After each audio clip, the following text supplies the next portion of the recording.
back to AJ's Basketball Hour. We're having an emergency episode tonight. We wanted to get on, have a show due to the sad news of Kobe Bryant's tragic passing today. At the end of the episode, we'll be sharing our favorite Kobe Bryant moments in honor to him. And we're just gonna like to pass along our condolences to the entire Bryant family and Kobe's passing today. So we'd like to start off the show with our NBA awards preview show. So we'd like to do our predictions for the NBA award and see how well our predictions will be at the end of the year. So our first category tonight is the most improved player. So do you think it's possible to win the most improved player award 2 years in a row? You could win most improved player 2 times in a row. It's like a big leap, kind of like what Siakam's doing this year. Okay, so Pascal Siakam goes from 7.3 points a game in 2018 season. Last year, when he won the most improved player, to 16.9 points a game. This year, he's averaging 23.5 points a game.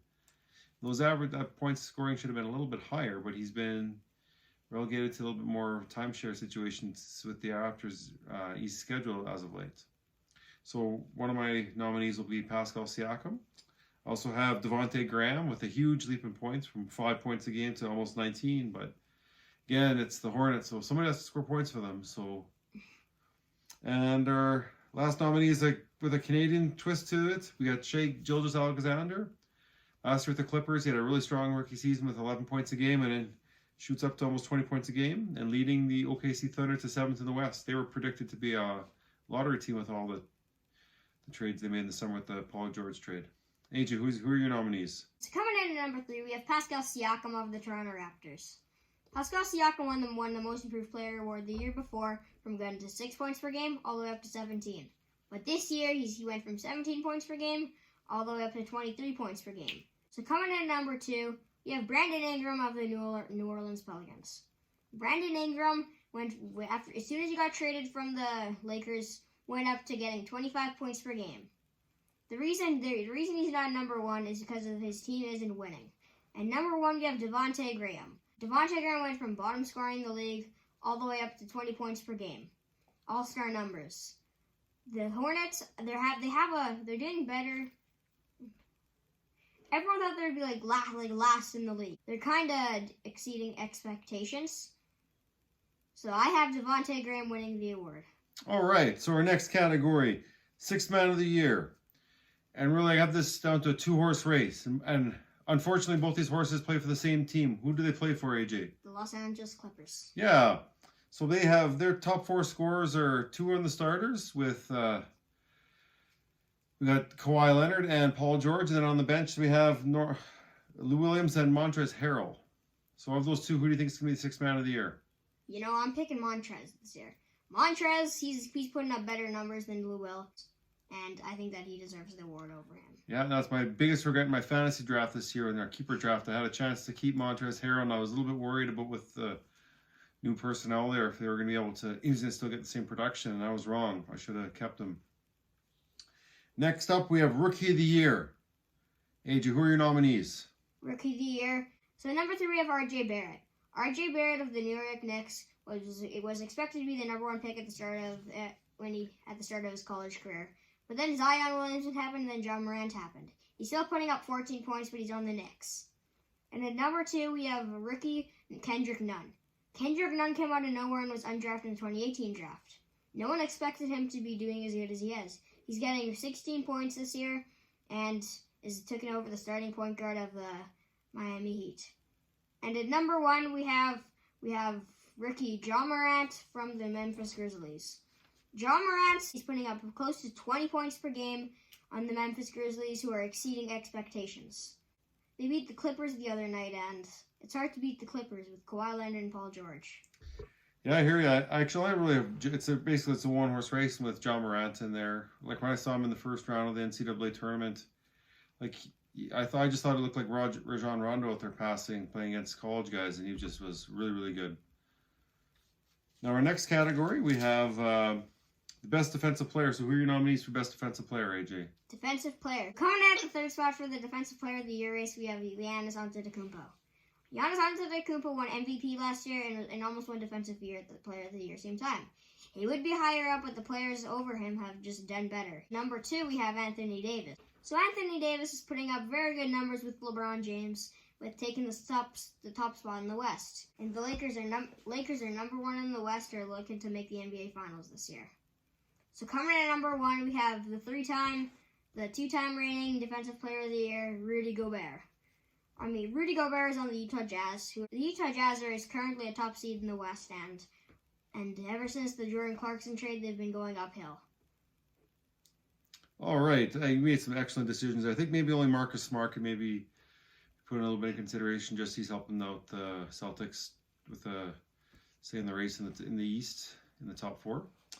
Now, Coach of the Year, AJ, who do you have for your nominees? For my nominees for Coach of the Year, so number 3 I have Mike Budenholzer of the Milwaukee Bucks. He's currently coaching the top team in the league, and I think he deserves to be in the conversation. Number 2, we have coach of the Toronto Raptors, Nick Nurse.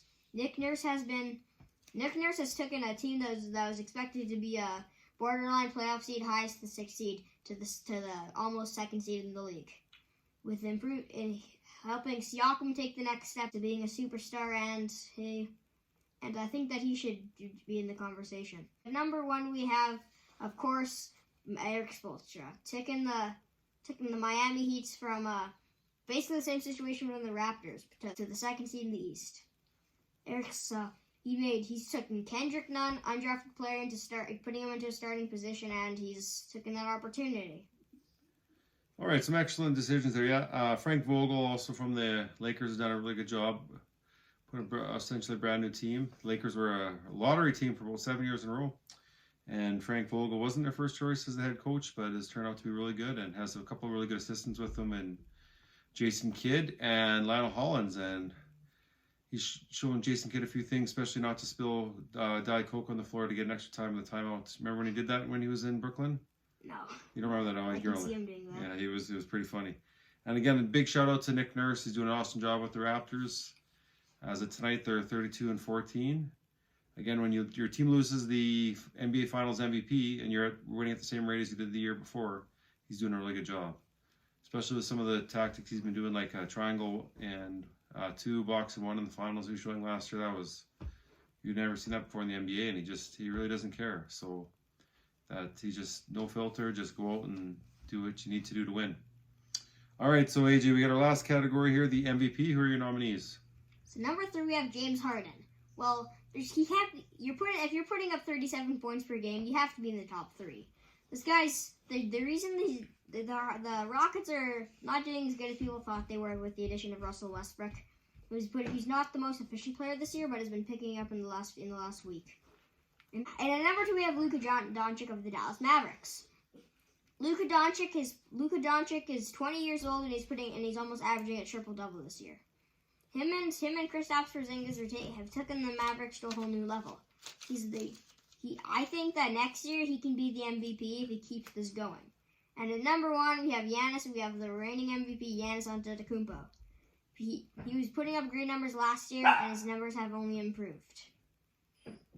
Yeah, so some great nominees there. So we'll see what happens at the end of the year. Now, we're going to share some of our favorite Kobe Bryant moments at the end of the show here. So, AJ, what would you like to do? What's your favorite Kobe Bryant moment that you'd like to share with our viewers? Here, you're 30-something, you're almost into your 40s. Last game of the season. You're coming off a torn Achilles, and you just decide to put up 60 points per game. You can't ignore that. 60 points per game from an almost 40-year-old. Against the Utah Jazz. Possibly the best last game I've ever seen from an NBA player. Yeah, it was nice. We were actually able to talk to someone who got lit up. Someone's grandpa who got lit up. Do you remember talking to Trey Lyle's grandpa about that as soon as it happened, right after it happened? Yep. That was pretty good. We talked about this episode about 4 years ago on the episode. Okay. One of my biggest Kobe Bryant memories was Game 7 of the 2010 NBA Finals. And Kobe did a really good job, not necessarily scoring points efficiently because he was actually shot 6 for 24 from the field. but he led his team scoring with 23 points. So he went 11 for 15 from the free throw line, and he had actually 0 from 6 from 3-pointers, but with 15 rebounds, he did a great job. And actually, the Lakers were down the whole game up. They didn't take the lead till the last 6 minutes left in the fourth quarter, and he basically just won the game from the free throw line. Maybe it would have been a different story in that game if Kendrick Perkins wasn't hurt, but again, we can't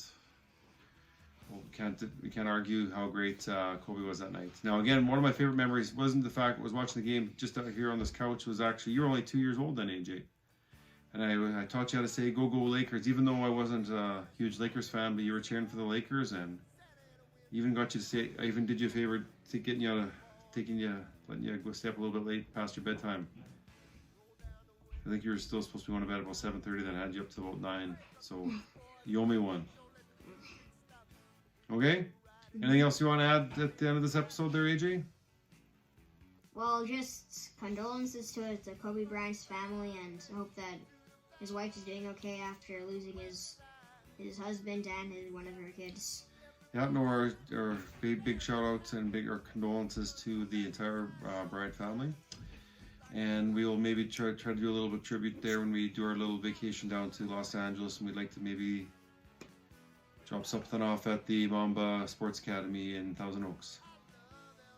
And we'll be back. We're going to try to do this show now every week to the end of the NBA season, so hopefully our listeners and our viewers can be able to watch us, and feel free to comment on the bottom if you want to give us some feedback. Good night. Till next week.